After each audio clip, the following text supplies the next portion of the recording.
We are richer for seeing how other societies deal with issues that are comparable, that are commonplace in the U.S. We don't have all the answers. We have some answers. Other countries, different perspectives that are really important for us to have a look at, different realities as well. It makes a difference where you go. There's a lot of inspiration in the amazing work that's being done in countries outside the United States. Not to think of global social work as a place where we go just to share our expertise and knowledge with the rest of the world, but where we go to learn lessons that are going to be applicable to our work here in the United States as well.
Welcome to the panel discussion on global social work.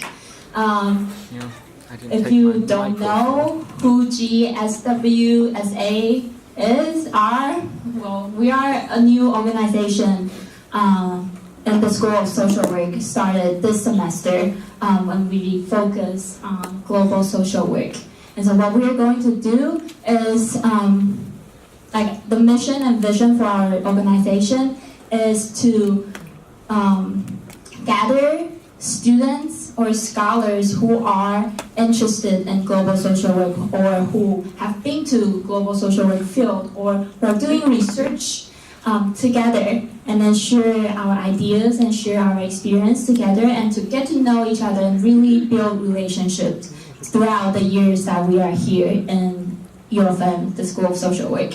And so this is really who we are, and throughout the semester we will, this is really our first semester. Whoever, can you just like shout out like if you're in our organization now? Yes. Thank you. So it's really exciting actually, because we started like all of these from scratch this semester, well, with a former Penny and Liz ideas, and then there was an organization who is similar but a little bit different, and like this semester we started to launch everything, and so we still have a lot to learn, and we are learning it all together. And so thank you for coming today. If you have any questions about our organization, feel free to ask me, Larissa, or like anybody there or here. And so they're everywhere, and so just ask about that, and then you can always email us. I'm pretty sure we got our emails and plenty of emails, and then there's our email address there, so you can always email us. Yeah, we're just going to start and dive into our global social work panel discussion. My name is Shia. I am from Taiwan. I'm a first year student at the School of Social Work. I'm concentrating in community organization and a minoring in management, and 20 months trapped. And yeah, sure.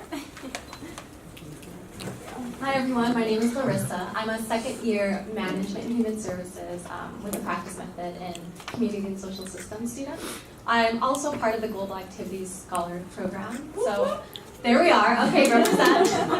So as part of that, we conduct our field placement in a global setting or working with international populations over the summer. So if you'd like to know more about that or are connected with someone in that program, we also welcome you to chat with them. Yeah. Also, I want to shout out to Madel, and then Penny, and then Keisha, and then Katie there, and Trevon. They are the Office of Global Activities. They are like our biggest support, and they always help us with everything. I mean, they're just great, and they order the food for us. They sponsor the event, and so without them, this wouldn't be happening. And so I just want to give our thanks to Katie and the rest of the crew. I want to welcome our panelists today. First of all, I'm going to welcome Professor Richard Tolman. Put up his slide. So this is Dr. Richard Tolman. He's currently a professor of our School of Social Work, and he's also a research professor in Center for Human Growth and Development. And from my understanding, Professor Tolman, he has been doing a lot of international research on family violence and domestic violence. And so later on, he will be introducing himself more to you guys. Sorry, we only have one mic. All right, we also want to welcome Dr. Gant. And so some of you might have had courses with him. Dr. Gant is also a professor in the School of Social Work and a professor of art and design. He focuses on program evaluation, social action, community organization, and everything else listed there. Many might know his work actually in the community in various areas. He focuses a lot in Europe, and there are many students that also go under him. And so we were excited to invite Dr. Gant about his work being based in communities and how that all looks. Oh. Sorry, I forgot to mention that we also have the courses down there, and so that's for winter course. I know registration starts on Monday. So if you want to register for any of these professors, you can ask them for more information or also look it up online. And then finally, we want to introduce Professor Lydia Lee. She is also currently a professor at the School of Social Work, and she is a social worker in Hong Kong. And she did a lot of her former social work experience in Hong Kong, and now she's doing a lot of research with China and helping China to develop their social work. Her focus is on mental health and cognitive function in later life. And so community-based interventions and depression and cognitive impairment prevention in older Chinese population. So ageism, racism, and also health is Professor Lee's specialties. So welcome our panelists. Okay, so we're going to have our first question. Professor Tolman, you're the first one. So I don't know if any of you have seen the video that we put up, which is very dramatic. In the video, Professor Tolman kind of touched on his work in the U.S. with a lot of U.S. students, but also with a lot of international work. And then you say something that touched me especially, that you said how you got into international field. It's not just you want to go outside of the U.S., but you also wanted to be inside of the U.S. And so we're wondering what got you into this global field that's not even outside of the U.S., but inside the U.S. Wow. Well,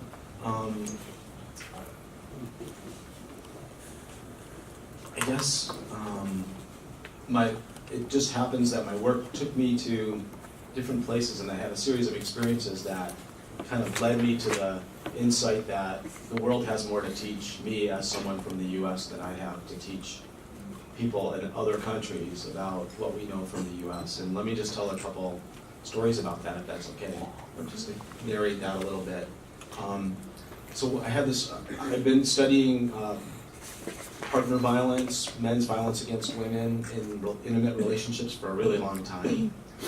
Just after I was a master's student here in 1977 and 1979. So I began doing that work in 1980 in Alaska. So So I compiled a lot of experience and got a PhD and wrote some papers. And I guess people started to think I knew something of value to other people in our country, but also in other countries. So I remember one of my earliest experiences kind of experiencing the world as an expert globally was I got invited to go to Singapore to be an expert talking about domestic violence. And the topic was how children are impacted by domestic violence, which I knew something about. So I was happy to be invited and very gratified to be invited to Singapore. When I got there, I found out that they had sort of switched the topic a little bit, and the topic was youth violence, because I don't know if any of you are old enough to remember this incident, but it got a lot of attention in the United States when a son of a diplomat in Singapore vandalized, did some vandalism, and his punishment was going to be to get corporal punishment, to be hit with a paddle or cane 30 times, and it caused like an international furor, and people in the United States were upset about it. Some people were saying, this is good, we should do this in the United States, this would be really great for teaching kids how not to misbehave, and so it became just kind of an international furor. So being somebody from the US, they, I guess, assumed that I would know a lot about youth violence, which I didn't know very much about, and so just before my visit, I became the international expert on youth violence, invited for a week to speak in Singapore about all my depth of knowledge. And so at that point I realized my degree and my pedigree meant a lot. It didn't always matter if I had a lot to say about that particular topic. So I did my best to fill in, but I learned some interesting cultural lessons in that too. And I just want, if it's okay, since we're eating pizza, I just wanted to comment on food, kind of and again, also I want to apologize, I want to say in advance, I'm getting to speak first, but as a white, US-born man, I feel like I'm probably the least qualified to be talking about these complex topics of intersectionality and the ways in which these issues play out. And I'm certain that I'll say something, or the way I present things just from that standpoint, that are going to land wrong, or you'll hear something different when I say. So I want to invite, hopefully in our question and answer, or somebody to come up to me afterwards. If I say anything that lands that way, I would sure like to learn from your experience and hear about that. And I think when I'm wading into this food discussion, that could happen. So I want to just say a couple things. So pizza, you're eating pizza. One of my first travel experiences outside the U.S. was when I went to Greece with my wife, who was in an international law program in Greece. And we were with a bunch of students who were in Greece, and I just remember this became my vision of someone who was clueless. Later to discover how clueless I was, but this was my point of reference for how I wasn't as clueless as this guy. We were eating dinners repeatedly in Greece, and one guy said, you know, I'm just so sick of eating all this foreign food. I want to eat some good American food like pizza. And it's just like so ridiculous on so many levels. And maybe pizzas from the US, but probably not. Anyway, so I always at least had a foil. I'm not as clueless as that guy. But later realized that we can all be clueless in many situations. And just to get back to Singapore, and now I'll bring it back to the topic a little bit more.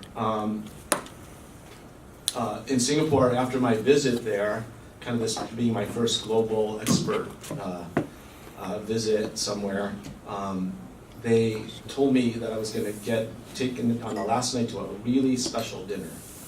And I thought, this is fantastic, because the food in Singapore is so amazing.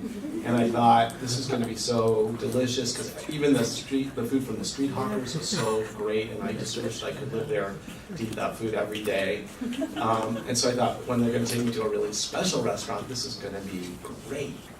And so they picked me up from the hotel and took me to the special restaurant, and it was TGI Fridays. And I realized that my hosts, in trying to be culturally sensitive to me, thought, this poor guy has been eating all this food that he's not used to this whole week. Let's take him somewhere where he'll feel really comfortable and at home. So I ate a burrito at TGI Fridays that night for my very special dinner. So I just realized that we all can try so hard to think that we're going to learn how to work in global contexts and work across difference and be as sensitive as we can, but that doesn't always mean that we'll have a lot of success in that. So, so to get more to directly to the question, so through food and other experiences, I really started to realize over the years that I was very cautious about what I could teach people in other places, but did my best to try. When I started really getting the insight that I shared on the videotape, was really getting involved, looking at a movement of men internationally to work as allies to end violence against women. And that's something I've been interested in. Most of my work, as I said, had been in the area of trying to end men's violence against women here in the US. I worked in battery intervention programs. I started to do some involvement in various ways in some larger scale community organizing and social change in the US. But I went to Grenada as part of a sabbatical visit, and at one point, and Grenada is a country that is really interesting. It's about, you could fit everybody in Grenada in Michigan Stadium. The entire population could fit in the big house, and there would still be room left over for about 10 times the School of Social Work population to sit in the stands. So it's a tiny place, but it is so deep, and the history is so deep and complex there. I don't think anybody from the outside could ever kind of fully understand it. But it's kind of far away, and it's an island in the Caribbean, and it's not where I expected to see cutting edge organizing around men's involvement in ending violence against women. But I was visiting a village, a small place in a small place, a really small town, and there was a big banner hanging across the street that was talking about involvement of men in ending violence against women. And it turned out that was part of a UN campaign that had been disseminated across a lot of places in a lot of countries. But I realized that this work was very advanced in places that I just had no idea about. And there was just multiple examples of inspiring work. Another one that resonated really highly with me was hearing about men in Rwanda who had organized as part of the White Ribbon Campaign. The White Ribbon Campaign was the first international program aimed at men to take a stance against violence against women, and encourages men all the time to make a pledge to end violence and to not condone or collude with acts of, with things that people say or other men do, and that's so relevant in our current news context, right? For other men to stand up and say no to things. And so through that, I saw that there were men in Rwanda formulating a campaign. This was right after all the really horrific conflicts that had happened in Rwanda. And I thought, if men in Rwanda have the insight and commitment and values amidst all the trauma that that country's experienced to try to make this focus, that's amazing. And what excuse would anybody here in the US have to not put their attention on that and to really work hard? So I found these inspiring international examples, and that led us to do some global work. We've done 3 surveys, one organizational survey of organizations around the world that have been doing involvement of men in working to prevent violence against women. Then we did a qualitative study where we interviewed people from about almost 30 different countries, representatives of programs in different countries, about their work. And then finally we did a survey which we have about 400 respondents of men around the world that have been doing this inspiring work. And that's allowed us to gather lots of inspiring insights about this work and import them to the United States for the way that these interventions are structured, their inspiration, and stories that go along with that. So. Great, thank you so much. We also want to ask the other 2 panelists a similar question about what kind of inspired you or got you into doing international work. Dr. Lydia Lee, we know that you mentioned that you came from Hong Kong as an international worker yourself, although you were doing research. So just talking a little bit about further what inspired you, and the same will go to you afterwards.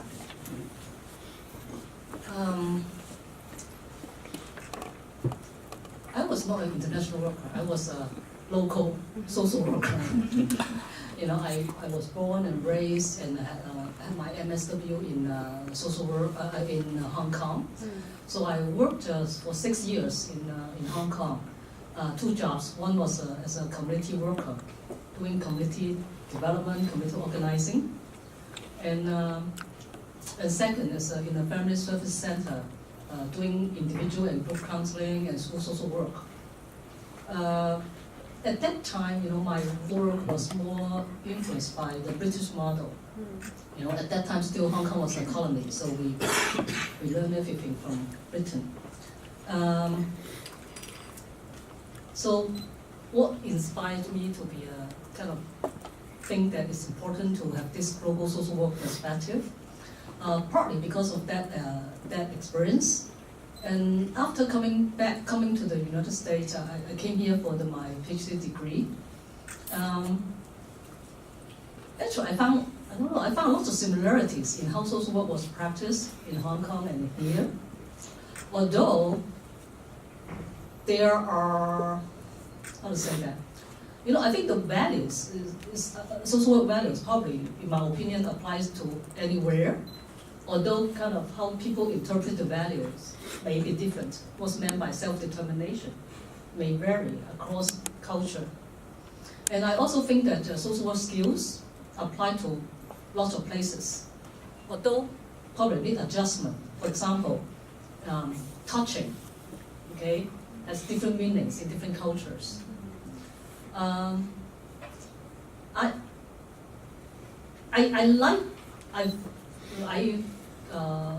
promote or support this global social work perspective for 2 things.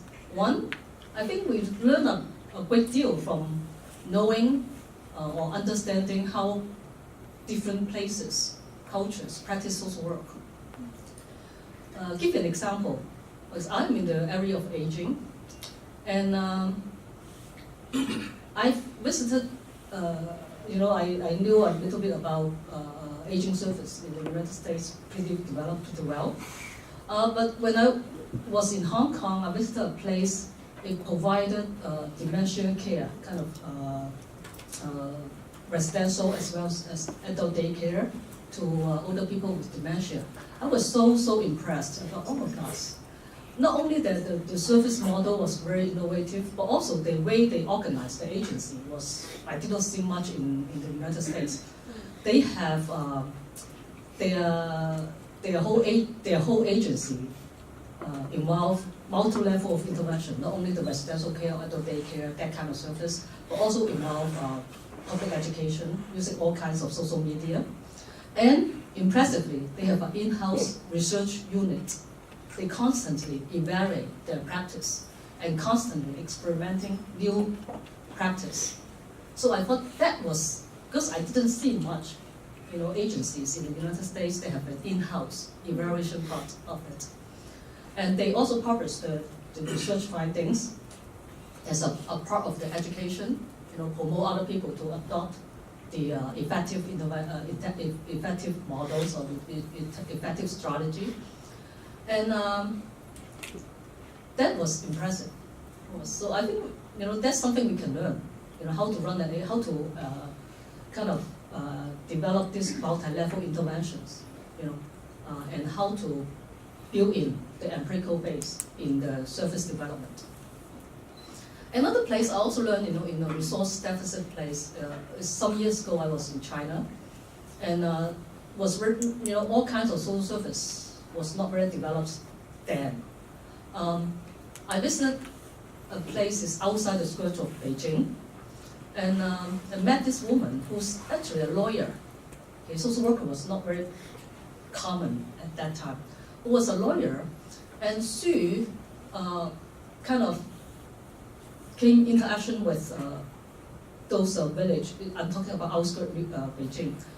These women, many of single women, are living in poverty. So what she did was to organize them and help them to. These women, you know, they were poor, they were old, but they were good at handicraft. They can make these little things, Okay, so the first project she did was to organize these women, kind of make this handicraft, and then sew it, for money to subsidize this women's income. So that's pretty smart thing to do. Take advantage of local resources and whatever they have. And then when I met her, she was building a adult daycare center for people with dementia, in the very remote, not remote, but kind of more slum areas of Beijing. So I asked her, how did she get those resources and energy to do that? She has a job as a lawyer too. And she did it, she found friends to donate money, she found people to donate money, and then she got the government to agree to give her land for free, and then she found money to build a building, and then she found money to just hire a nurse, hire a worker to do those things. So with very limited resources, she made it, she did it, and still trying to find ways to support the center by kind of training people to do this handicraft and then selling it. So it inspired me of, resource-rich and resource-poor social work practice maybe in different ways, but have a common end is to improve the well-being of people they saw needed some intervention. So that's the inspiring part, kind of making me feel that, well, yeah, social work can be practiced in anywhere.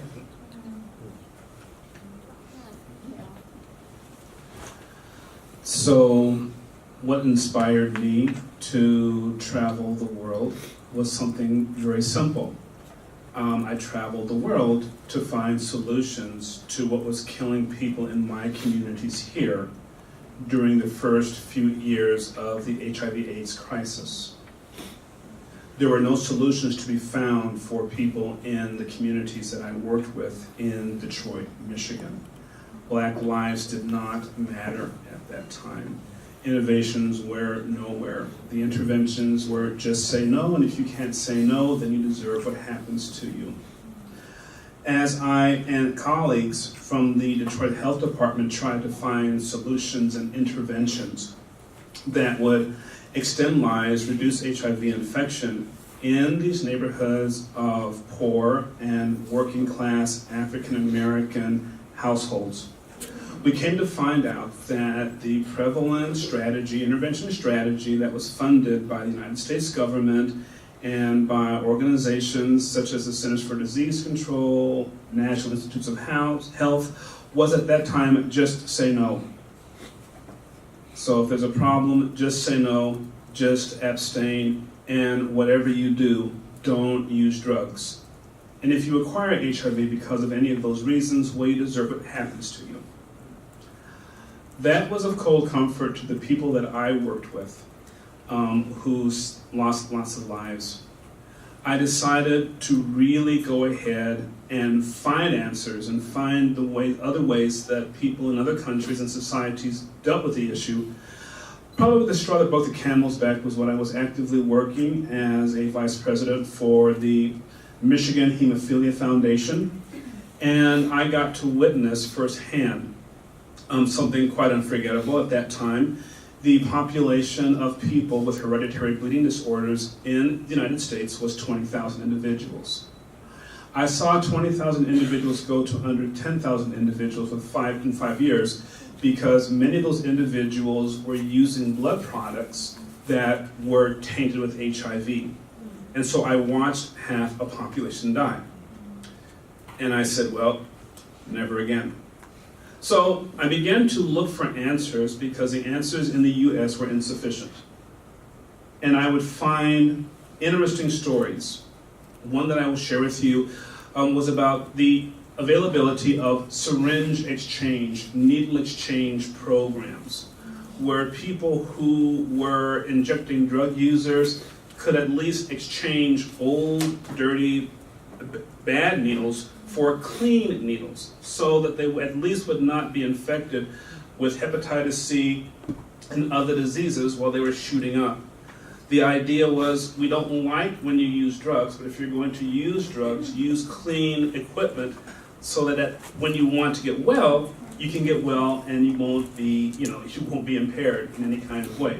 And oh, by the way, needles were also a very efficient way of passing the HIV to individuals as well.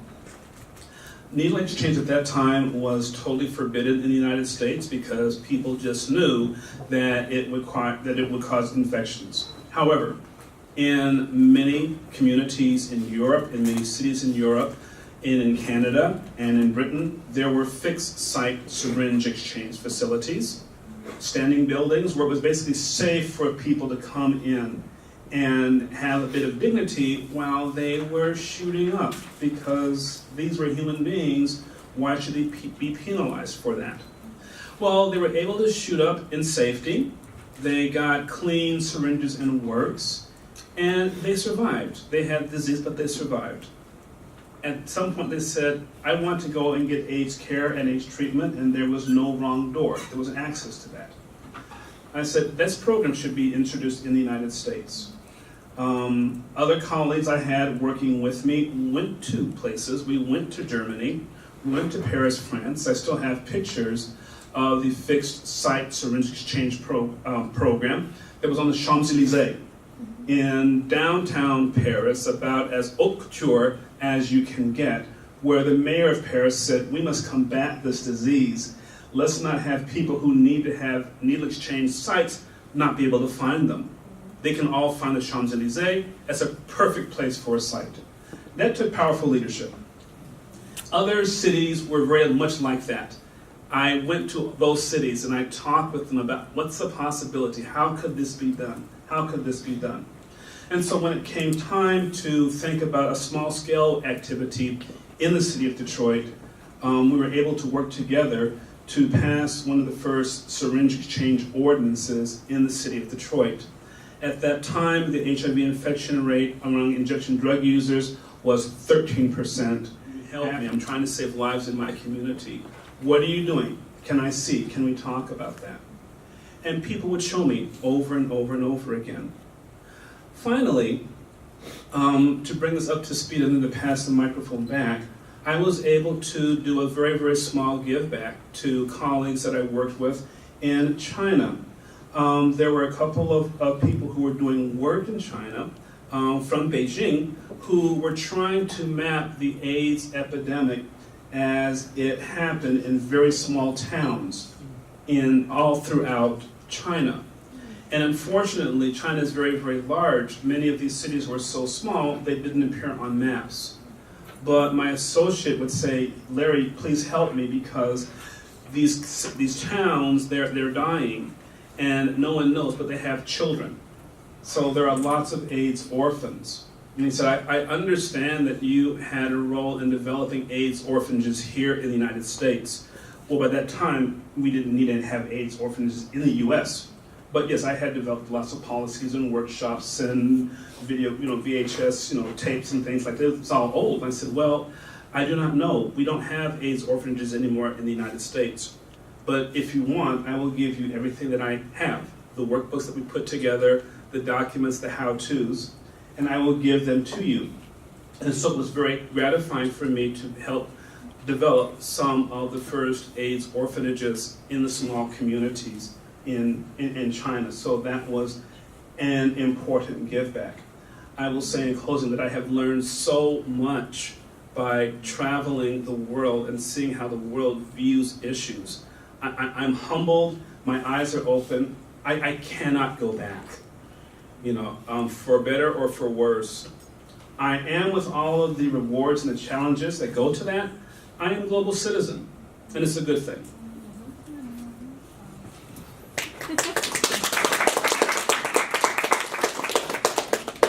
These stories are so powerful. Thank you for sharing these with us. We're just very honored that we can invite these three professors, and Professor Tolman talked to us about how he went to another country and then realized that, whoa, there's American culture there, and there's so much more that we can learn from other countries. And then he came back and then he started the international work.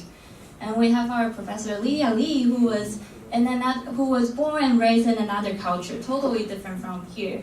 But then she got everything that she learned there, and then she brought it here to the U.S. and brought her culture, and then brought her study, and brought all her work here to the U.S. And then we have Professor Gant. It's very interesting. I feel like all our professors, like Professor Gant, he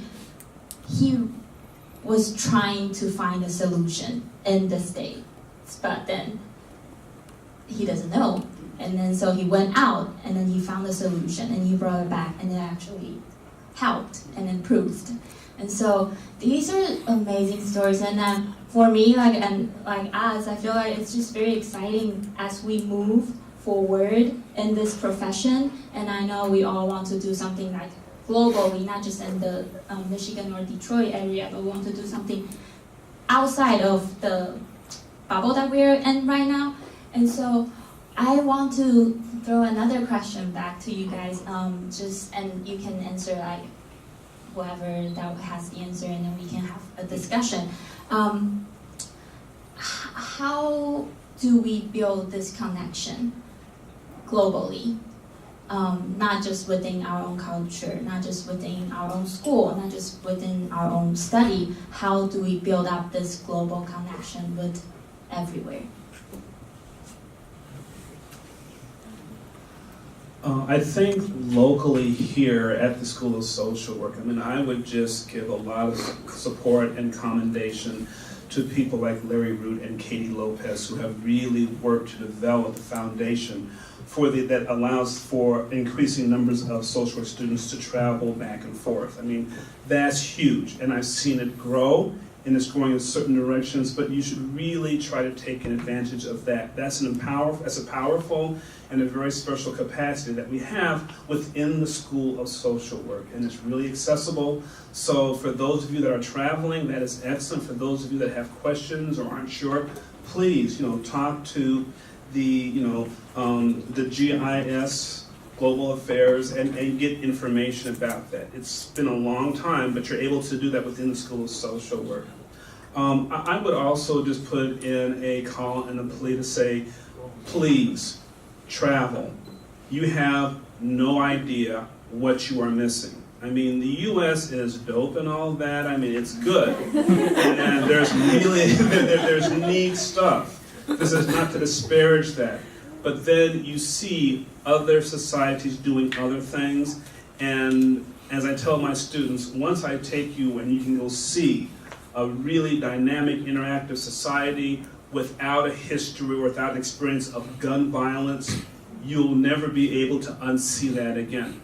And so you will know that what you've been taught about not being able to have an exciting society without guns is totally false.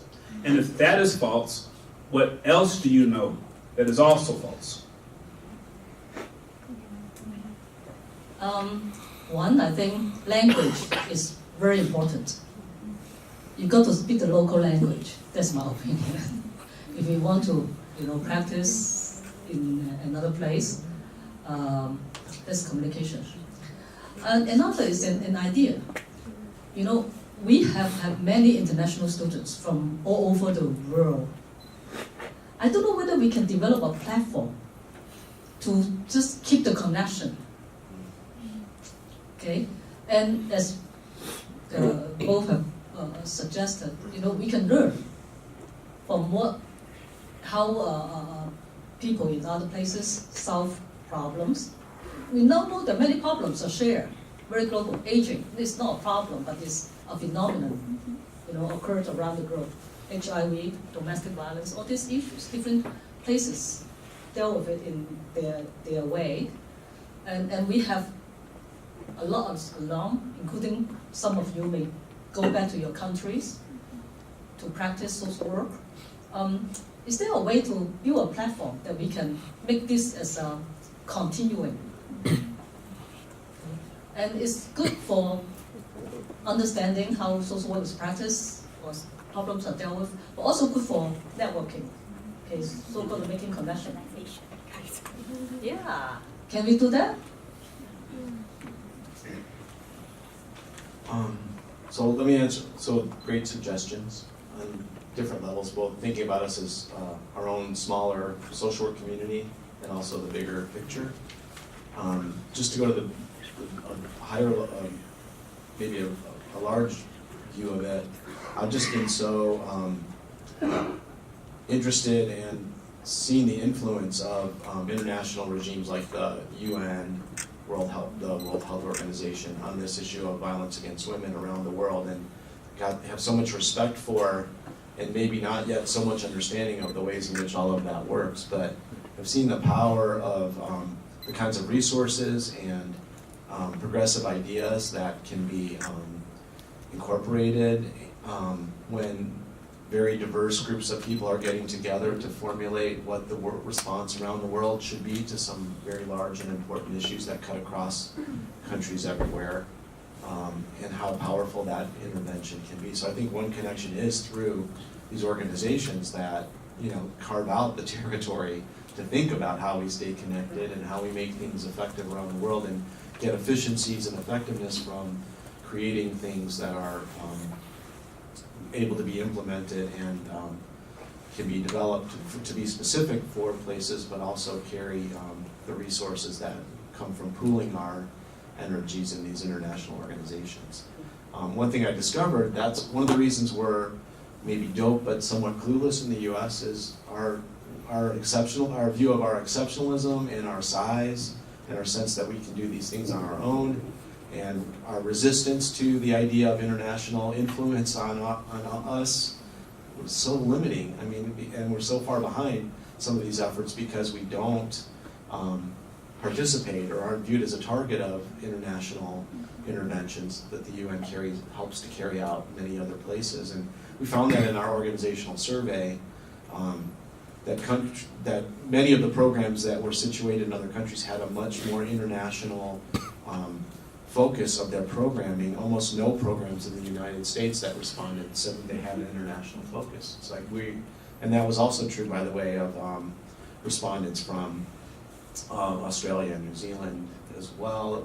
There seemed to be some insulation from these ideas by being off by yourself or assuming that you don't need to have that kind of input. So I'd say that's one of the limitations. And on the ground level, I'm just so grateful that we're a school that does have, have these kind of events, has deep international participation in our program. I hope that grows and that we continue to benefit from that. I'll just mention a coming attraction.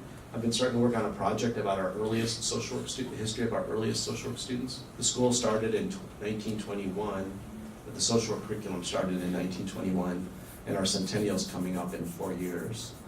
Hopefully some of you will come back as alums to help us celebrate 100 years. But we don't know very much about our earliest students, the ones that were here in 1920 and 1930. So I've been digging around a little bit to find out more about that.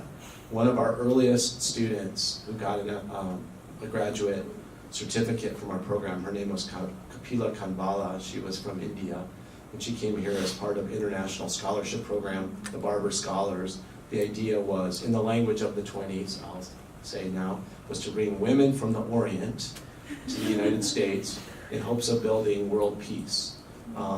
And that's a great visionary idea, and Kapila Kanbala certainly lived up to the promise of that. She came here, and it was after World War I, before World War II. She became involved in the militant pacifism movement. That was a thing then, people really working hard. At the same time, Jane Addams was out there winning the Nobel Peace Prize for her pacifism work. Kapila Kanbala was doing that in her visit here in the US and getting connected to that.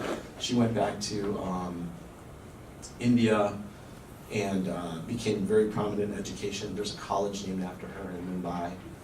But really interestingly to me, but I don't know the story behind it, there's also the most prestigious basketball trophy in India is named after her. So I'm assuming she got the basketball thing from going over to the IM building in 1921 or in 1930, because the IM building was, by the way, the first building in the United States devoted to student recreation for non-varsity athletes. It was the first place that was meant to be recreation for everybody at the university, not just for people who were athletes. So I don't know, I'd like to think that she took something back from the US more than beyond what she contributed to us. But I just think how cool if you were a student in 1928 or 29, sitting in a class with Kapila Kanvala and had the chance to interact with her and learn from her and hopefully contribute to something she learned that she took back globally. And I'll just mention another one of our earliest students, Vardanush Jamgochian, who I believe from my initial investigations was a refugee of the Armenian genocide. She came here in 1921 as a 17-year-old and then ended up here at the University of Michigan a number of years later. I just think, wow, like what an amazing chance for those early social workers who hopefully were focused on pacifism and ending world wars and preventing the next, to be sitting in a class with a woman who had that set of experiences and could bring that to us. And that makes me so sad for our current political climate where we're closing the door to refugees and to people from other countries and making it so much more difficult for people internationally to join us here and have these kind of connections flourish. So I do think, like the Barber Scholars or like our earliest students, something amazing happens in all of our interactions in making these connections, and who knows what history you're all going to make from your interest in this and the influences you'll have here and in other countries. And so let's fan the flames of that kind of connection because we have it right here. It's a great resource.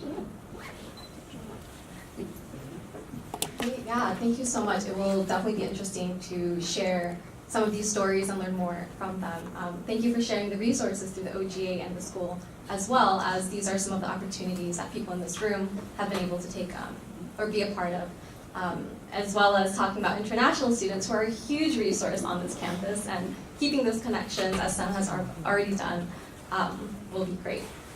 Dr. Lee, you talked a little bit about the power of language and the importance of it when working in local settings.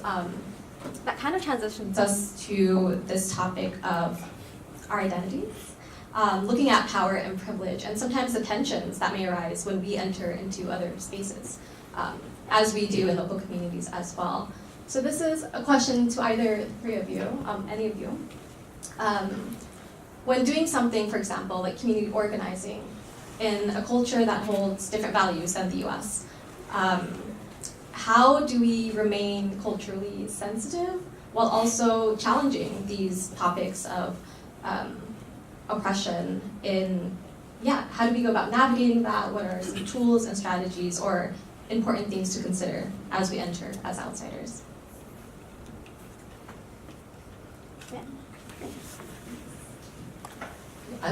We were given a bunch of questions, this one of those. And I really thought a lot because I think this is very tricky and important.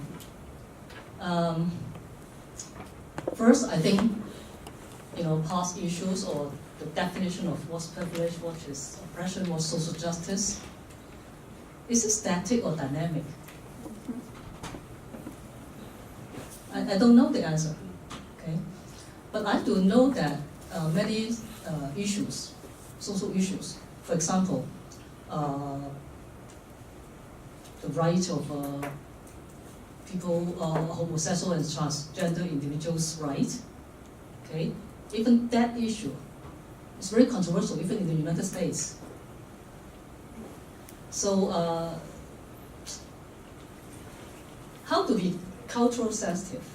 Well, maybe that's my take, okay, from a maybe culturally blind perspective. Is I think, one, I would attempt or would do my very best to understand and respect the local norms and laws.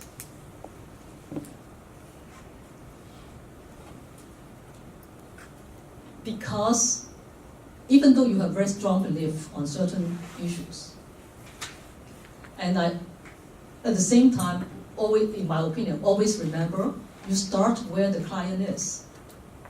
If the local culture, local norm is not there yet on that issue, and you're forcefully imposing your will, your belief on that, I don't think it works. It won't work. And second, it does not mean that we will just, let it sit, people who are, a story like when I still keep very close contact with my social worker friends in Hong Kong. And when we passed, the Supreme Court passed the legalized gay marriage, and they were uproared. They were so unhappy because they were organizing to protest that from happening in Hong Kong. And then they prayed God to forgive these people with homosexuality. And it angered me, just got me so angry. Number one, they are social workers. And also they are in the leadership now. You know, they are my age, so they are in the leadership rank of social workers. And how can you do that? Because, you know, my belief was strong. And I present my argument. Okay? And then they would, pray for me too. So I said, thank you, God knows. But I found that argument sometimes doesn't work very well, you know, to change people's mind. And also that kind of education and dialogue is a process. You've got to be patient. Okay? I talk to them a lot about personal stories. Okay? Because they pathologize people with homosexuality or transgender individuals, you know, and then said that it is causing the young people, ruins the young generation, all these things. They pathologize a lot. There's a lot of misinformation. So provide them the information, but also I think personal story is the most powerful thing, you know, to get people think differently. So that's my take, is their understanding of the issue in that way have their own context. Okay, many of their religious context, of their social context, you know, let them think in that way. So I have to respect that. But at the same time, do I sit there? No, I want to change, mutually change maybe, but I just still express my opinion. And second thing is about respecting the laws, which is, maybe I'm speaking from a mom's perspective. You probably know in Hong Kong, you know, they have this umbrella movement a few years ago, and then the 3 young leaders, at that time they participated, one was a high school kid, 2 were college students, and they were sentenced to jail for taking the leadership of the umbrella movement. And it hurt me so badly. It hurt me so badly. Because probably, in your perspective, these young people did nothing wrong. You know, they just asked for democracy. They just asked for, you know, have a right to vote. Okay? But turned out they were sentenced to jail. And then last week I read, or 2 weeks ago, I read the New York Times interviewing their parents. I felt so much with their parents. I mean, you know, parents, as a parent, you invested a lot in your kids. You want them to have a good future. No one wants their kids to go to jail. And for that reason, particularly, the parent cannot understand. Okay? So let's come back to my take on when there's respecting the law thing. Okay? So when you are trying to organize marginalized group or doing some confrontational strategy, that's very important to know where's the limit of the law, number one. And number two, we really have to build ally. Okay, if things go wrong, there's some cushion for you to go to seek comfort or to seek safety. But again, you know, from the mom's perspective, I told Rich about that. If that were my kids, what would I tell them? I don't even know. If those 3 young boys, one of them is my kid, what do I tell them? Okay, they're in jail. Okay, so that's a tricky thing. I don't really have a good answer. Maybe Larry has. Yeah, I have fond memories of taking 2 groups of undergraduate students to China in 2009 and 2010. One was I did everything wrong, and the second year I said I have to go back because I've learned so much, and I did everything right then. So I think there were maybe 4 or 5, please remember to do this when you go and you engage in visits. Read the history. contemporary history, read about the country you're going to. If you read, fine. If you want, there's media as well. But read and learn the recent history. So we used to kind of joke that, you know, in the States, recent history was maybe the past 50 years, and in Europe, the recent history was the last, 200 or 300 years, and in China, the recent history was maybe the last 3,000 years. But it was all recent, and so you had to learn that. But whatever that is, please read the recent history to understand. Newspapers, literature, so try to do that, number one. Number two, to understand something about the government is very, very important. And be able to respect the government. You don't have to agree with the government, but you need to respect the government. So when Tianjin Normal, before we went to them, they said, oh, well, here is a book on our policies and procedures. And you will read this and you will have your students read this. And I said, oh, no, that's nice, it's kind of thin. We'll figure it out. The second year, we read the book. Okay? And so I was very happy when we went to Tianjin Normal University and they said, welcome, welcome. I said, please, we are very happy to be here and we have read the book on policies and procedures. And they said, oh, that is very good. They kind of remembered what happened before. So we read the book, okay? We knew the history. We learned enough simple language to at least appear to be respectful. So we worked hard to learn some basic. I think the last piece was to really let people know that whether or not they realize it, they are seen as a representative of the United States and from a certain perspective. And they may not like that, but that is too bad. You are seen as a representative, not only of the University of Michigan, but the United States. And that comes with certain kinds of obligations, unwanted or not. And you have to be clear about what those are. And then, as Lydia indicated, there are just some governmental realities. In some countries, yes, there's lots of government oversight and law enforcement oversight. We should look at these. Why? We're not doing anything illegal, are you? No. Then there is no problem. Okay, that's how that society works. And you understand that and you respect it. And we can debrief afterward, but you need to know how the societies work. And as Lydia indicated, meet them where they are. Okay? Ignorance is never any excuse. I think finally, the one thing that we love to do was to listen to stories. And we would ask for stories, not so much information, but can you tell us a story? And then after the story was told to us, we would say, thank you very much. May we share the story? Do we have your permission to share the story? And if they gave us permission, we said thank you very much, and we would share the story. And if they didn't, we would respect that wish as well. So the students said, this feels very, very different, like we're actually honoring people and treating them respectfully. And they said, yes, you are learning how to be guest in other people's houses. And so when you're a guest in someone else's house, you have to obey and respond and respect their rules.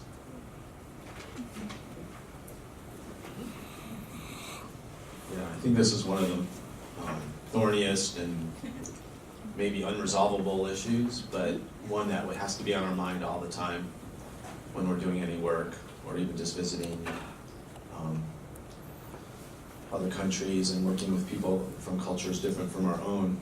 And so one of the things I try to be aware of is not imposing my values or not thinking my values are what everybody else's values should be. But then again, deep down, I do believe some of my values may rise to universal values. I mean, I think, Lydia, your example, like, dignity for people, whoever they love, and equal rights around that. I think, for me, that's kind of the bottom line, and I don't think, so I'm going to be a tension in a place where that's not the case. Working in the area of violence against women and children, I don't believe people should be abused. I but be abused. I believe in gender equity, and obviously many cultures differ in that view. And I'll just think, and so how do I deal with that? And again, a couple of anecdotes maybe that illustrate that, coming into tension with that. I heard a lot about in my visits to Asia that polygamy, some people would represent the culture as this is something that's accepted. And in fact, people would say things like, in our culture, it's an honor to have for men to have a second wife, even the first wife feels this way because that means the family's prosperous and that there's a lot of status for that. And I thought, really? This doesn't seem like that would be that way to me, but you hear somebody from that culture say such a thing, who am I to say it's not true? But then I was walking in a night market one night, and I saw an image that I still really remember, and I hope that this isn't triggering or problematic for people when I tell this story, but I'm going to give a warning that I'm going to say something that, even as I remember, it's pretty distressing. There was a woman who didn't have a face. There was a slit for her mouth, and she had earbuds, but she didn't, where she could maybe hear, but the rest of her face was pretty much scar tissue and blank. And I asked the person I was with, and she was begging for money at the night market, and I said, what's happening there? And they said she was a woman who was the second wife, and the first wife was jealous and poured acid on her face. And then I thought, that's a different story than polygamy is accepted, and maybe that's just ordinary. It's horrific. I don't mean it's ordinary, but I just mean maybe the dynamic there is just jealousy that there can be in families, because that happens, or is this something deeper, not really that everybody in the culture is in the same place and has the same views of these rules, and who makes the rules, and who gets to speak for the culture. And so that was an abiding lesson for me, that there isn't a story, there isn't a cultural story, or one group that gets to define. So hearing the voices of, and looking for ways to hear the voices of diverse people within a place where you're at, that's an important part of understanding the place. And it's not always as the people with the power to define things. Sometimes that's the government, sometimes that's powerful people in the government, sometimes that's men and not women in a place. We have to be aware of that. And then when I was doing some work with students in Quito, Ecuador, we were doing a community-based survey of a very poor, impoverished community in the southern part of Quito, and they had set up a group of medical students that started the project. They had set up a medical free clinic in this community, and we were going to be doing a needs assessment survey with the team of students that I was working with, helping them devise the survey and carry it out to find out from the community's point of view what was needed. And like survey researchers trained in the United States, we thought it'd be good to have some demographic questions on this questionnaire. And we knew that there was language diversity, and people were from indigenous people in the country, and there were people who were mainly European descendants. And actually it was an abiding lesson for me too, because Quito is kind of segregated in the sense that the northern part of Quito is wealthier, and it's many more people with lighter skin and European descendants, and the southern part of Quito is much more impoverished, and it's many more people who are indigenous people from Ecuador, and speaking different languages as their home languages or their first languages. And so this seemed obvious to me that there was an important distinction, but our informants, who were from the professionals who were helping assist with this clinic, said, oh, you don't need to ask about that, nobody thinks that's very important. And I thought, they're telling us it's not important, but who's telling us it's not important, and is that the case? And so there's always this tension between the respect for the collaborators that you're working with, and you have to be respectful of that, but also having your own questions that come out of your own values and your own analysis of a place, and all those have to go in the mix. And I don't have an answer. I wish I did, of where things fall on that, but we have to ask those questions and try to address them as best we can whenever we're working in those contexts, and obviously in a very respectful way, but not to toss out one or the other. Let's put them in tension and do our best to address that.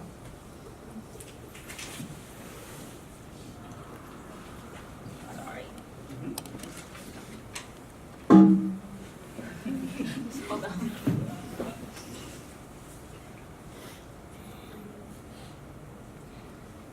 Yeah, powerful stories. You guys have really amazing stories. I feel like, wow.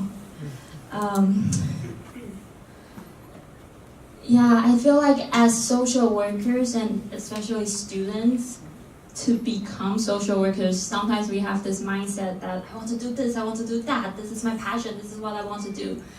And then when we go out, we find out that, whoa, there's actually histories, there's actually context, there's actually a lot of values that it's a little bit different from what we expected, from what we originally thought.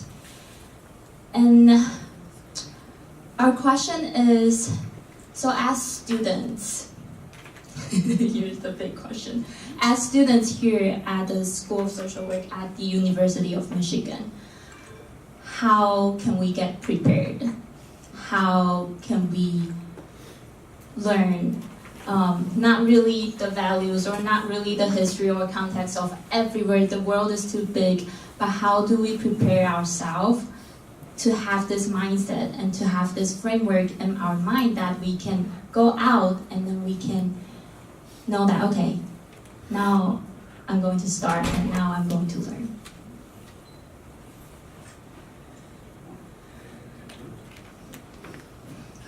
So one of the ideas is start someplace, start traveling.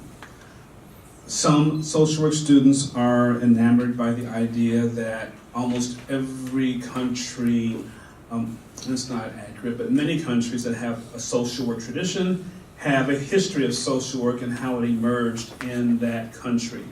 Those are fascinating stories. No two are quite the same.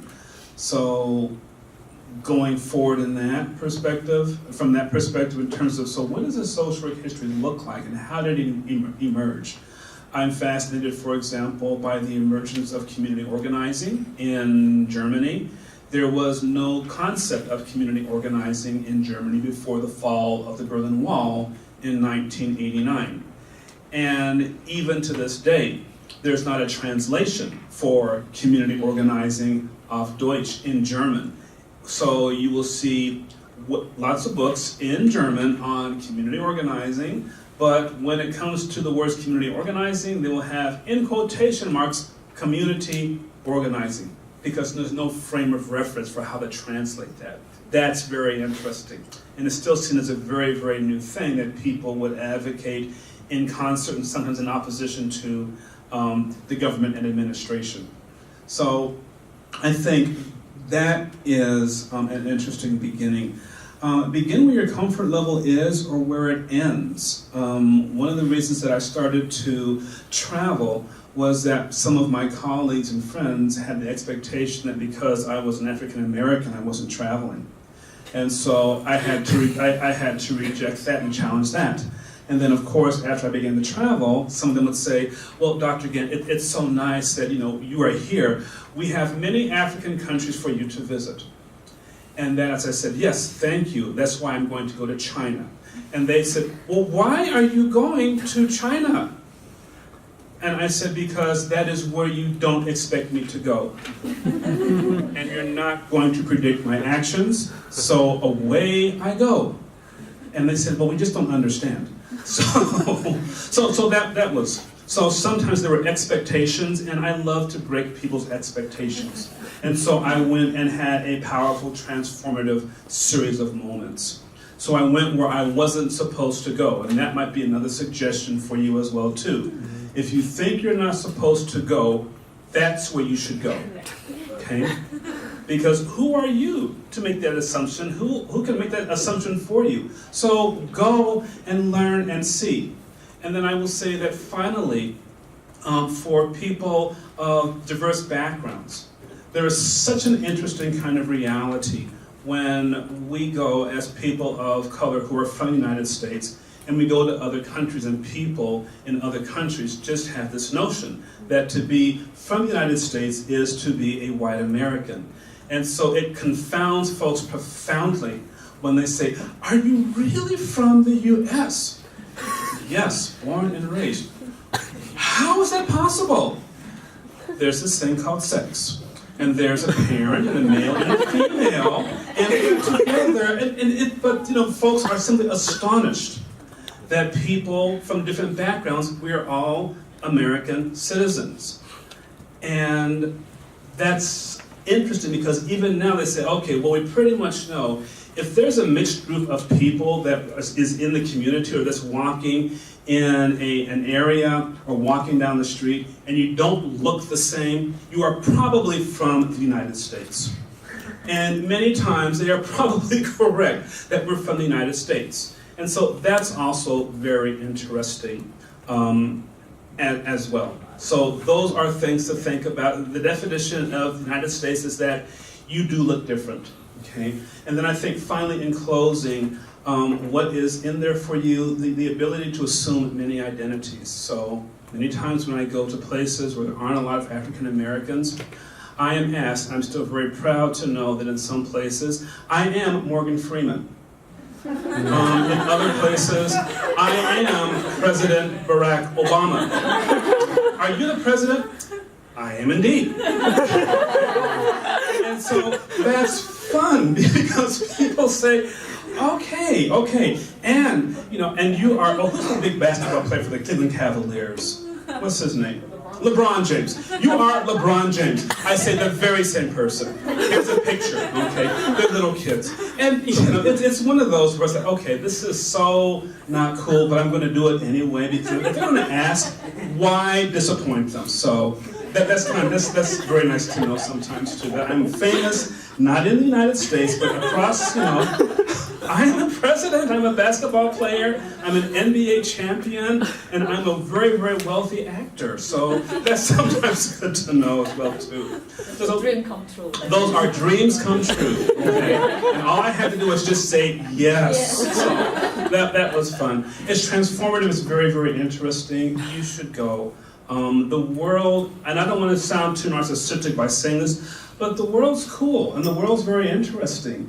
And you will learn so much, and you will have a really good time. You may have some challenges, but overall, best investment. Please travel the world. The world's waiting for you, and if you're a person of color, oh my God, you have no idea what you're waiting for as far as the world is concerned. It's very, very exciting and very affirming, and I do swear that many times when I go to Europe, as an African-American male, I feel, honestly, my blood pressure going down because I am not seen as an object of fear or of hatred or of ridicule.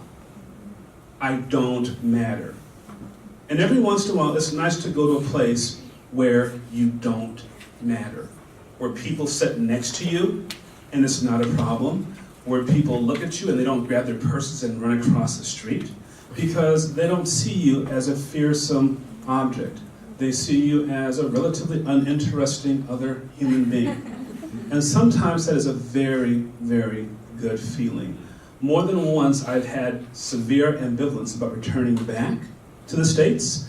It's my place, it's my home, it's my culture, but I also have that feeling that when I return to the States, my blood pressure goes up again because I now have an identity, and a lot of the times it's an undesired identity. So that's a reality as well. In terms of preparation for doing global social work, I think you guys have been taking many courses, theories, skills, therapies, evaluation, all kinds of skills. Great, there's a great preparation for being a social worker. But I do hope that, and I expect that, by the time you graduate, you will acquire these 3 basic skills, and that I think is good preparation. First is critical thinking. I think all the things get together. I'm hoping that you will be a much better critical thinker and exercise the ability to ask questions, to dissect argument, to examine evidence, that kind of critical thinking skills. And second is problem solving. After all, social workers are to solve problems. Okay? And problem solving involves a lot of creativity in recognizing resources and mobilizing resources, all kinds, informal, formal, whatever you can get, those resources. And I think in the field placement, you probably come across many of them in fulfilling your project that you have very time limit. You know, tomorrow the assignment is due, tonight you have to get it done. How do you get it done? That kind of resources you have to mobilize. But in a broader way, you know, how to solve problems. You know, think of it that way. And the third skills is relationship building. Okay. What we do in social workers, we work with people. That's what we do. Okay? And I hope that you'll be equipped with these skills in building trusting, respectful relationship, enhanced understanding between you and others and among peoples. Okay, building trust, building bridges. That is the skills. I think if you have that three type of skills, that's a good preparation. Critical thinking, problem solving, relationship building. That's a good list. Yeah, I don't know how much more I have to add to that, except I first went out of in terms of going other places or working globally, my first trip outside the United States was when I think I was 24. Many more years more than that now. I feel like I'm still just learning. I mean, I really do. So maybe it's the cultural humility or humility about our identities and our just need to not ever think we got it or we are prepared. But I think Lydia's list is a really good list for the kind of skill set that hopefully we do develop as social workers that help us. That's a resource when we're somewhere else. So I think that's about the best I can do on getting us ready.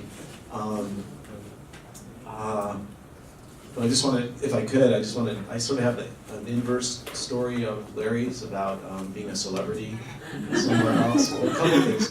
One, when I took a very diverse group of students to Grenada for undergraduate experience also. And one of the things that was really interesting to me that I learned was the students who were African American felt really upset at points because all the white students were celebrities in a place that was all Afro-Caribbean people, dark-skinned people, and they didn't stand out, and everybody assumed they were ordinary and completely just part of the place, and all the white students were getting lots of attention as celebrity guests of this community where they really stood out, and I just thought, that's so doubly unfair, though now Larry helped me see at least an advantage of that. As well for those students, but they weren't perceiving it the way that you did as much. They just felt that they weren't getting the red carpet. And then, so one more quick story. My daughter and I took a trip, and we landed in our plane in Kunming in China, in the southern part of China, and we came off the plane. And when we got off the plane, we walked out into the terminal, and there was a line of people, and when we started walking through this line of people, they started applauding, young people, and they were really excited. We thought, wow, we're like so much celebrities here, this is amazing, like everybody's so happy to see us, this is great. And they were just applauding and trying to walk down to get our attention as we were walking through the terminal. And then it turned out, what we found out later was that there was a really famous Chinese rapper who was on our flight, and they thought we were part of his entourage. So that's why we were given such a great reception. But for that brief moment in time, felt like what it would be to be Jay-Z or somebody like that. So it was great. Yeah, that's so interesting. I feel like in the different opportunities I've had to be abroad, I can definitely, it resonates with me, the stories that both yourself, Dr. Tolman, and Dr. Gan said, how our identities can kind of flip and different parts of it can become more salient in different spaces. So thank you for all of those encouraging words, as well as the foundational skills that you all feel are critical to us going into and pursuing work globally.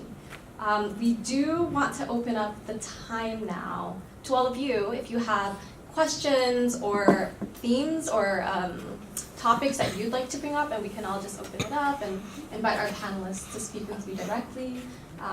The questions for this panel were created by a committee of some of you students, and we know that we cannot possibly touch on all of them. So again, we hope that this will be a continuation of conversations, inviting people with different perspectives.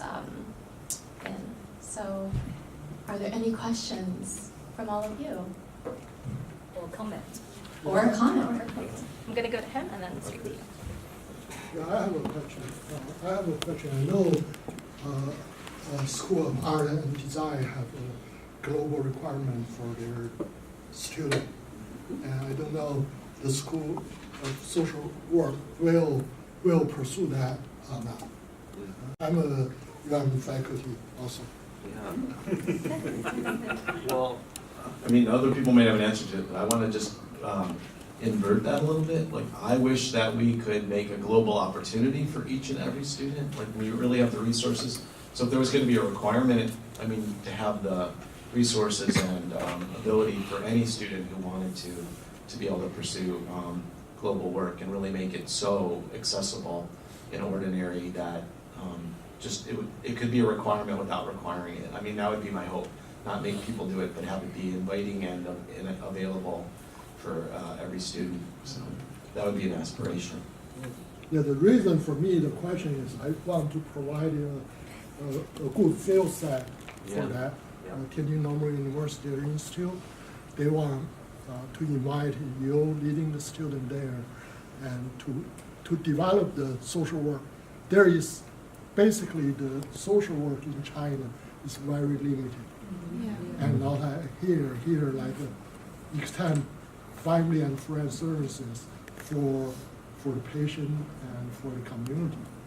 And in China is still like welfare, very limited reach out side. Yeah, well, thanks for the offer. That is, I think we definitely will take it up. I think Katie will follow up. Yeah. Actually, currently we have other mechanisms that allow students to either be a placement, in a foreign country or doing independent studies. So there's quite a lot of opportunity, right, Katie? So talk to Katie. That opportunity. And Tianjin, if you guys can open the slot for our students to be there, for example, for a short period of time, I think some students will take it up.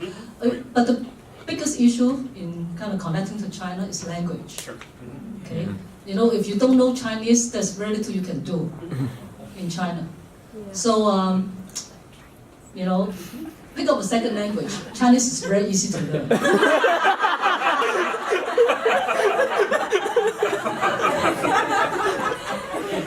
Right?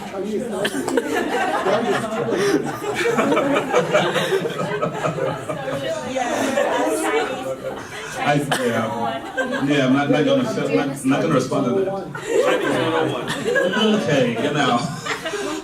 Okay, that actually is a very, very important question, and that's something we really have to think about.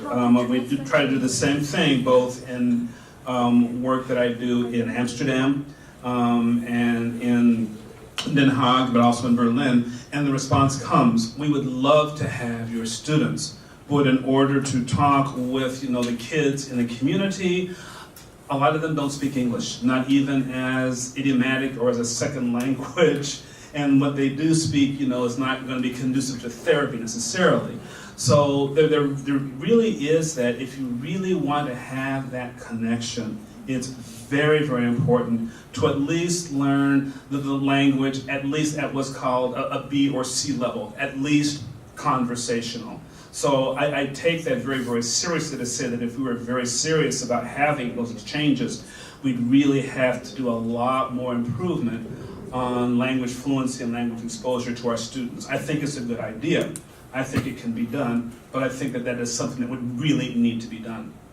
Yeah, I'm speaking for several Chinese universities because I'm associated with several Chinese universities. And actually, their president was my student when they came to the University of Michigan for training. So I have those advantage to help for the placement. Helpful. Okay, thanks. Other questions? Oh, Can I okay, just sure. add to that? Yeah. So, since I work in the global office, the other thing I would say is that we have to be mindful about what types of opportunities we're offering for students. So, one thing that we are mindful of is thinking about where we can place interpersonal practice students as students coming with a Western lens, and where we're putting them, where interpersonal practice or clinical social work is very culturally bound. Not to say that not all of those students can have international or intercultural experiences, but we need to think about what's the amount of time they can be there, and what's the impact that they can have in a positive way, as opposed to promoting practices that maybe aren't best for the culture in which they're going to. A good example is with thinking about, we really focus on self-determination for clients, and in a more interdependent culture, that's maybe not the same value that culture would have. So not to say that we shouldn't have opportunities for students, but we need to think about what types of opportunities we're having for what types of students. And in a program where we have, the biggest practice method is interpersonal practice, and students in the 16-month and 12-month tracks only have those 3 weeks, we need to think about what type of work is realistic expectation-wise for them to do, so that they're not doing harm in those communities.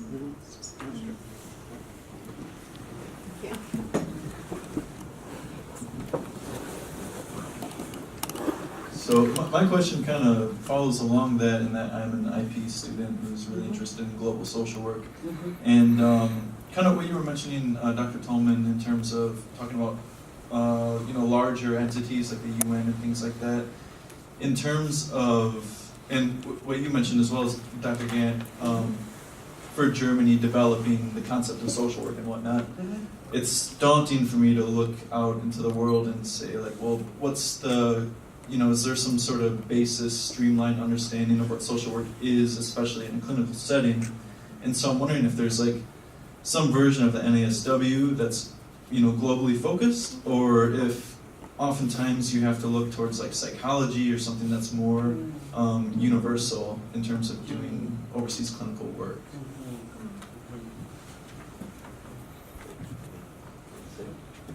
Okay, different responses, I think. Yep, okay.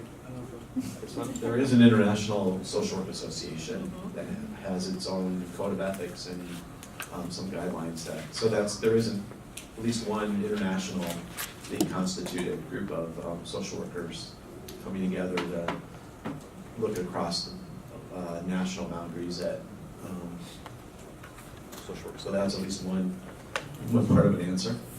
Just add to that, in July, in Ireland, there's a conference, international conference organized by this organization that Rich just mentioned. And I think Katie may have more to say, that there may be sponsorship for students to go to that conference. Actually, I should not say that. Let Katie say that. Thanks, Kate. There is. So there's two different groups. There's the IASW, the International Association of Social Work, and there's the IFSW, the International Federation of IFSSW, the International Federation of Schools of Social Work. And they're two of the sponsors of this conference that goes on every 2 years. And so we are looking into, we haven't secured it yet, but we're hoping to have some funding for students to attend the conference. We will be giving preference to students that have proposals in for the conference, and will be speaking there. And so that was something that we'd sent a notification out about. And there may be funding for students that don't have a proposal, but we would give preference to that, and that's something that we're hoping to have figured out in the next month or so.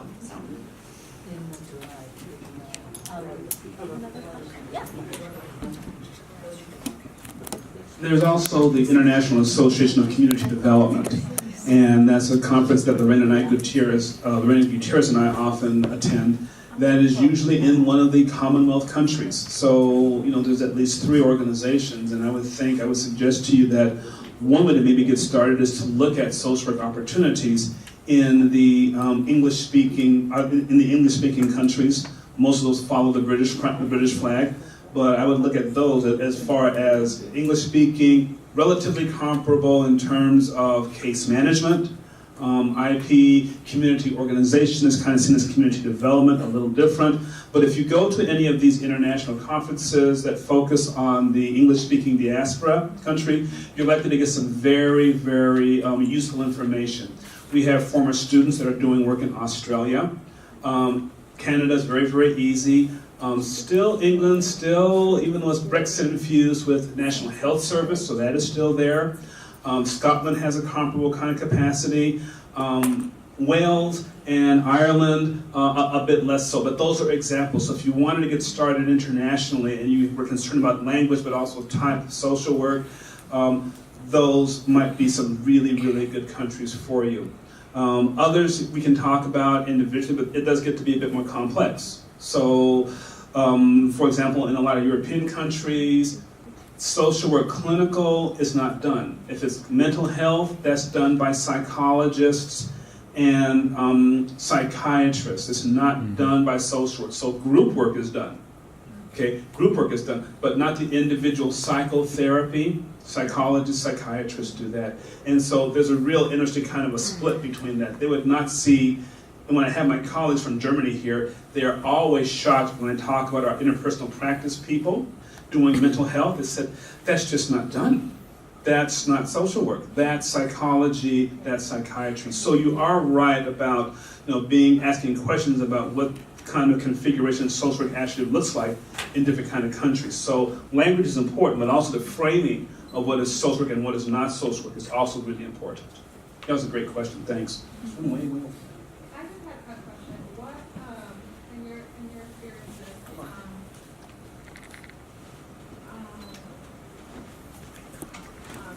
in your experiences, working with policy, I'm a SPNE, so social policy and evaluation, and sometimes in the global studies it's like really hard to find places where to go and have more of a macro perspective. So I just wanted to know what some of your feedback and your experiences with that.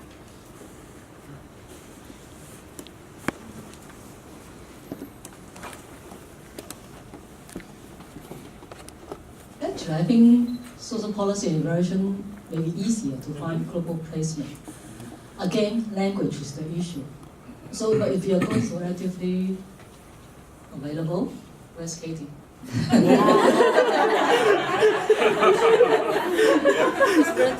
Pull up a chair.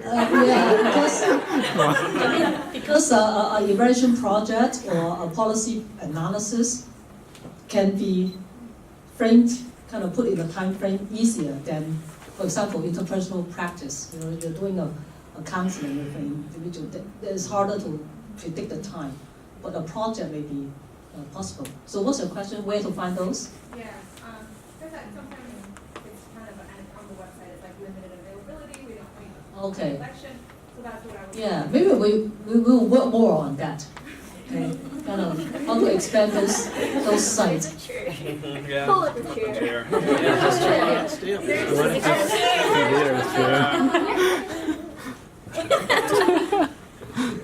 The reason that we have that on the website is because policy-based placements in other countries are really hard for 12 to 15 weeks. So there's kind of two things that have been put together in social policy and evaluation. And the policy side is one where, I think our international students talk about this a lot. Understanding the entire social welfare system in the US and history is really complicated. And similarly, if we have students that are looking to do that type of policy work in other countries, the reality of them understanding another culture, another country, potentially a language, and then a very different system than our own is challenging. I will say that evaluation work is one that's much more readily available. I think many of our macro students, whether they're CO, management, policy, and evaluation, get tapped on to do eval work because fresh eyes to an organization is actually typically helpful. So if you don't know the context, you can say, why is this happening the way that it's happening? So I think that's why that caveat's there, because the policy-based placements are challenging.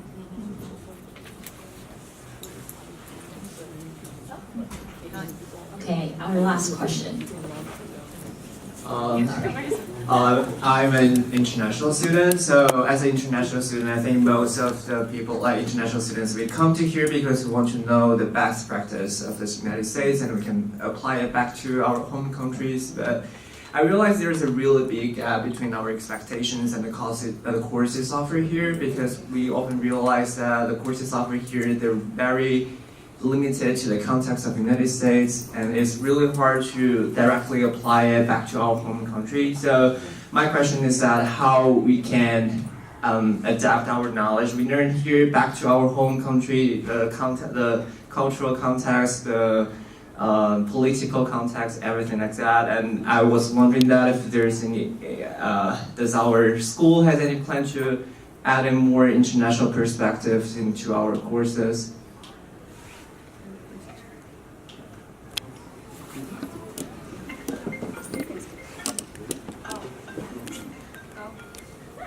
Okay, I can say something about that. Well, this is something that came out in a lot of conversations that we had with international students, with KD, OGA, the office, and also a lot of American students too. I've been hearing from a lot of different classmates saying about they want more varieties in their curriculums. And so we are working on that right now with OGA and then also the school, just to gather informations from students. And so if you have any ideas and if you think, okay, this is not working at all, this is not right, let us know and then let Katie know. I know 2 weeks ago we had a meeting with international students about our 530 curriculums, because we found out that this is, like 530 is really not designed toward to international students mainly, and then it's really focusing on like what's going on in the U.S., the presidencies, and then the current policies here. And so for international students, it's really hard to understand what's going on, and it's really hard for us to, we haven't even voted in this country, and so it's really hard for us to understand the whole system. And the end, like the result of that meeting was really, really, I think it was incredible, because after the meeting we had a professor, her name is Christine Stiefeld, and then we, like at the end of the meeting, we had this conclusion that, not like the end of the conclusion, but like the summary of the meeting was that maybe we need to go towards something that's more focusing on the frameworks of, or the models of different policies in the States or outside the States. And that's something that we really want to move forward. And so we need like all the students to be here together with the school, and then with anybody together, and just to have our voices, and then bring up the issues and have the proposal and have everything, all our ideas. And so don't feel bad to like speak out, and don't feel bad to raise the question, because this is not just one person's problem. I feel like this is something that we have been hearing. So. I just wanted to add to what you say about that 530 class for other international students, that one solution could be replace that class with an independent study. That's what I did, because I have no plan to stay here in a long period of time, so I replaced the class for an independent study, and I studied the social policy in my home country. The challenge in that part is to find faculty that wants to do that work with you, that has the time, or wants to learn about your... I was lucky because I had faculty that was... Yes, but I'm sure there are some resources for other international students to do that. So that could be a solution for them.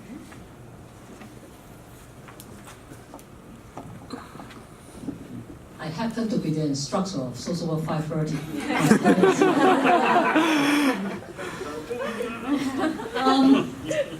I mean, to be fair, this course is called Social Welfare Policy and Services. And it's, you know, in the course outline we talk about to understand the history of social welfare in the United States, you know, and the services, you know, kind of major services.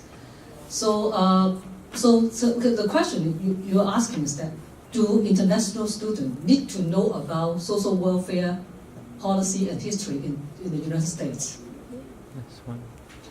Okay, so I think led to the debate. I mean, I think to some extent you do. Okay, you came to the United States after all. Okay, and the history itself and the framework of social welfare in the United States is a knowledge.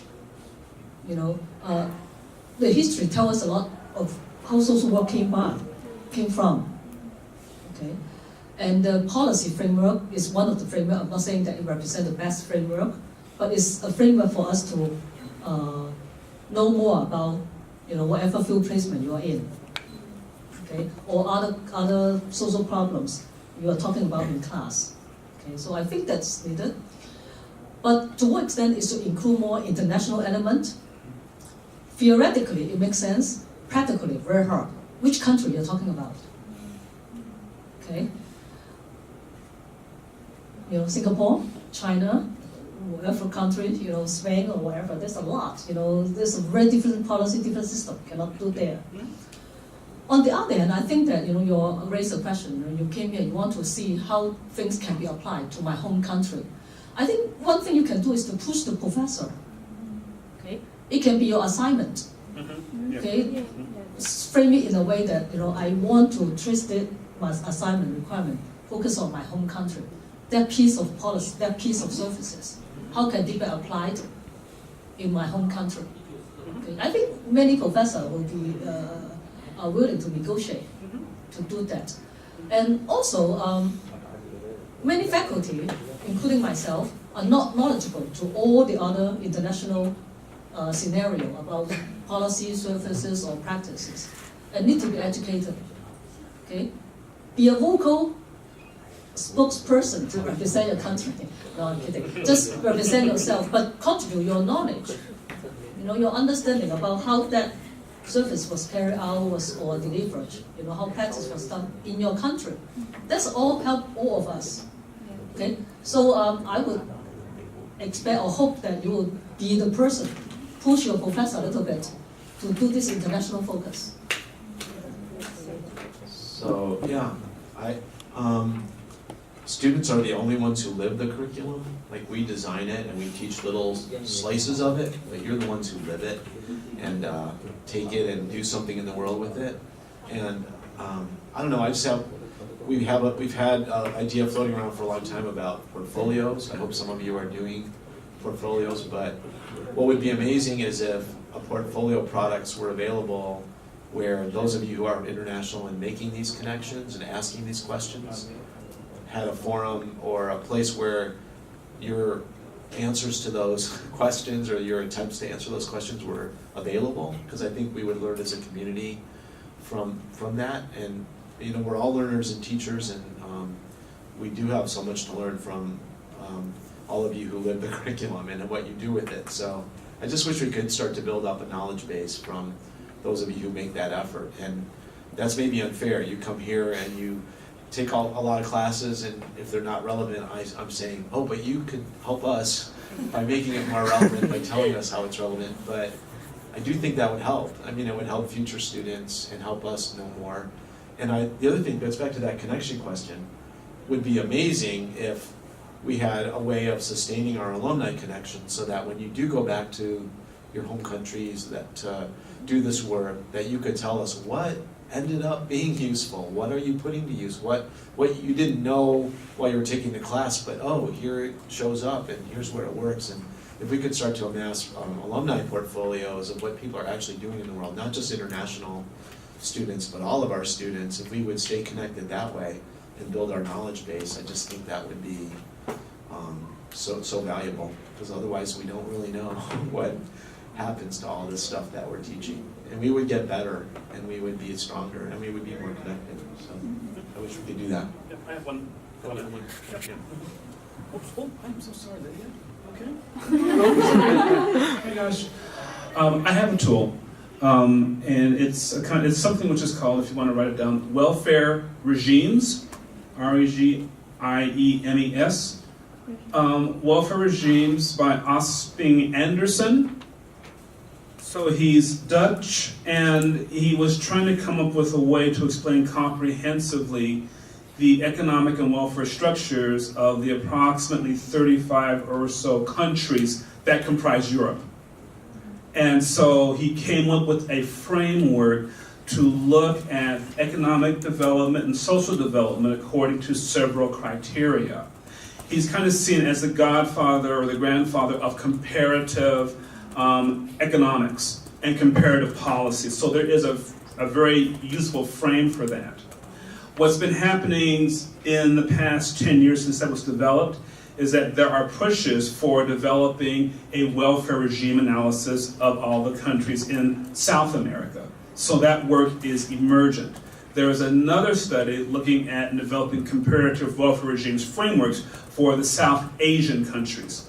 So the notion of comparative welfare frameworks, which can let you kind of summarize thematically, and compare different countries by, poverty, education, how they frame kinds of policies, retirement, benefits, things like that. That's a known quantity, that's a known entity, that's a detectable one. I use it in my doctoral courses as well.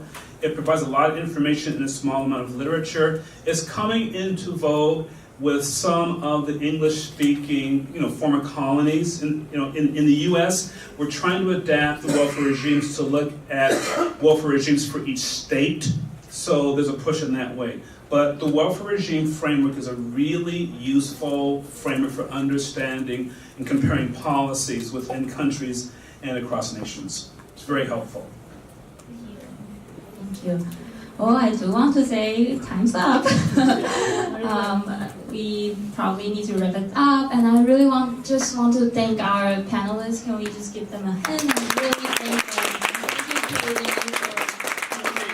And I also want to acknowledge our Chinese scholars here. They sat here the whole time with us just to learn about our school and everything. And if you want, just go and talk to them. And then they're here trying to build connections. And yeah, thank you so much. And finally, thank you so much for all of you who came and then sat through the whole entire talk. And I hope that this is not the end, and this is just the beginning of our understanding about global social work and how to build global connections. And in the future, we'll do more. Okay? Thank you. Thank you.